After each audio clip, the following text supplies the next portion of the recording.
you pour fresh water in, it swirls for a long time, but it's always flowing back out. And it takes a while until it's just clean water again.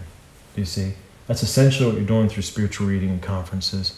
Thankfully, in religious life, we get a lot more of it. Oh, heavens, where in the world are we? Okay. So spiritual conferences enlighten the understanding, enkindle the will, enrich the mind with noble thoughts. Idle talk is but fruitless waste of time, chilling the warmth of devotion, distracting the mind, dulling the conscience, and thus both hindering progress and deserving punishment. Now, if just idle talk is that, what would the stupid phone be? What would the stupid phone be? Or all the blogs where they're just, your news is basically everybody's opinion. Do you see? Or, I don't know, whatever else they do. Watching Fox News. When I stayed with my parents for a little bit, the Fox News was on all the time. It was just the weirdest thing in the world. News that wasn't news. Like you go out there and try to actually, I was like, wow, my dad's got the news on. Maybe I could actually see what's going on in the world.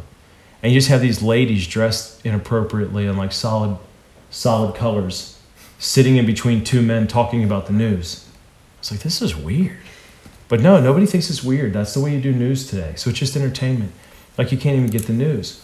So what people justify watching that because they have to know what's going on in the world so they can protect their family. And I've got to be able to understand this and that. And I've got to be able to make decisions, okay? So I've got to watch Fox News for hours and hours and hours on end and have these ladies sitting there saying nothing in their bold clothing, all solid yellow, whatever, not covered.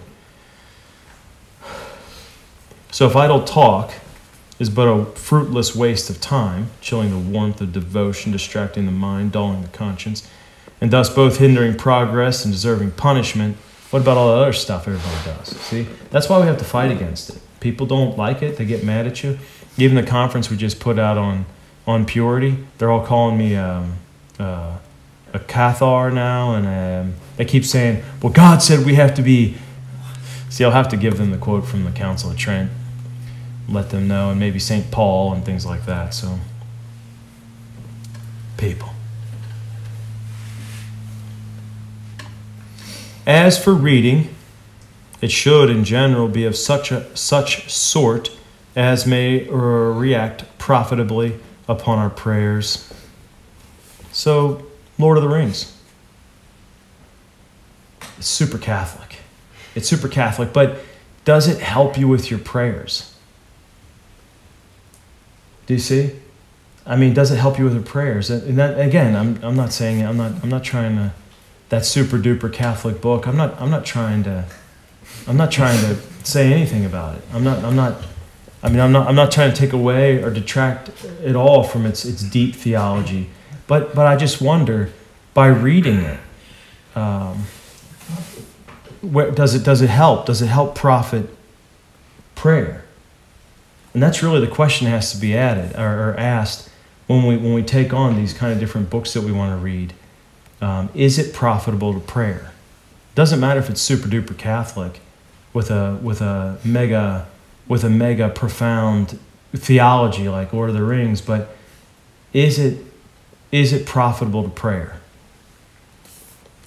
Thus, books that help us to know God better and love Him more are what we should choose. Then books that help us to order our lives aright, to bear trials well, that instill into us a contempt of the world and a longing for heaven, that teach us how to distinguish between vice and virtue, to master temptation, and in other ways to promote a spiritual life.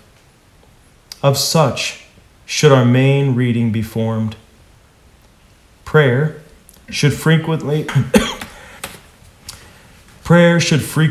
mingle with our reading, as indeed with all of our other duties, so that the mind may be often raised up towards God, the source of all good that comes to us.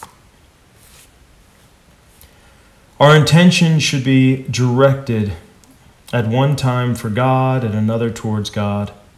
at one time for God and other times towards God, and again in God. In all that we do, our intention for God should be established, even though in the meanwhile we fail to think about Him. See that? He's talking about habitually. Habitually, we need to make sure that we're living where you're habitually doing the thing for God. So even though you're not necessarily directly thinking about Him, there's no problem. You're acting. He knows it. He knows it. If somebody were to ask you, who are you working for right now? God. But are you thinking about Him right now? No. I'm thinking about this, cutting the thing with the chainsaw. I mean, I'm trying to cut the tree down with a chainsaw. But you know you're doing it for God. It's the only reason you're doing it. You're not thinking about pay. You're not thinking about the other things. You're working for God. Our intention should be to set towards God in reading, spiritual conversation, and in those meditations in which we endeavor to increase all we know about God, rather than concentrating upon actual persons.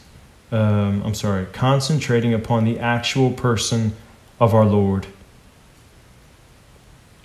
Don't know if I got all that. And in those meditations in which we endeavor to increase in all we know about God, rather than concentrating upon the actual person of our Lord. Our intention should be set in God when we are at prayer, for then He is to occupy our thoughts wholly, and we are to speak with Him and to embrace Him with the closest grasp out of devotion, out of a devout will. If we would inquire which of these many exercises is the most useful, there is no doubt that it is that in itself, the exercise that most closely unites man to God is the best for our whole happiness, lies in being made one with Him. But actually, others may be, for the time, more profitable. Do you see that? So it might be that contemplative prayer, where God prays through you, is the most profitable. But you're not there yet. Or meditation might be the most profitable. However, you're not able to just sit down and do that right now. So there might be other things that are actually going to be better for you at the moment. Even though something's better, I get this a lot in phone calls, but if this is the best thing to do, shouldn't I be doing that? Yeah, but if you can't do that, then it's good that you do. Because what they'll do, the next conclusion is, but I can't do that. So then they'll do nothing. Well, that's not the thing. You can't say that you can't do the best thing right now, so therefore you're not going to do anything. You got to do the good. You got to do something good until you're strong enough to do the best thing there is. If you're not strong enough to do the best thing that there is, then do the best thing you can do until you can do that best thing. Do you see? As for example, where prayer is intermitted at the call of obedience or charity and replaced by some good work. Do you see that? This is one of the things that was famous with St. Vincent de Paul. He made it a fact that a duty that if they were in the middle of prayer, they were to leave their prayers and go answer the door. Now, we're all supposed to do that, but the scrupulous would say, no, it's better to pray, so I can't answer the door. You can't help the person in charity because you're busy doing your prayers. But charity covers a multitude of sins. So if we're called to the door, just think about it. In the lives of the saints, how many times did our Lord Himself show up and knock the door? Or sent St. Joseph or one of the saints to go knock the door and ask for some kind of charity? You don't show up because you're praying. Can you imagine? Our dear blessed Lord's a little boy sitting outside knocking on the door, hoping you'll come give him a glass. He just wants to ask for a glass of water to give you merit and visit with you a little bit. And you don't go to answer the door because you're busy praying the Psalms. Like, I can't because I gotta do this thing. But no, charity. We're called to do charity. And do your prayers have to be made up after that? Not always. In some cases they might be. Some cases they might not be. Your prayer becomes that obedience in some cases. And there are times when other exercises, too, are seen to be more in accordance with God's will. Example, you don't get your prayers done because you get called out of the friary to take care of a certain duty. You get back to the friary, and you've seen me do it. I get back to the friary, and you all are having recreation. What do? I I sit down at recreation. How can you do that? He should go say his prayers. He hasn't gotten anything done all day. And that's just it. I didn't know I had to leave, or I would have gotten my prayers said before I left. And now we have recreation, so I'm going to sit down to recreation. You see?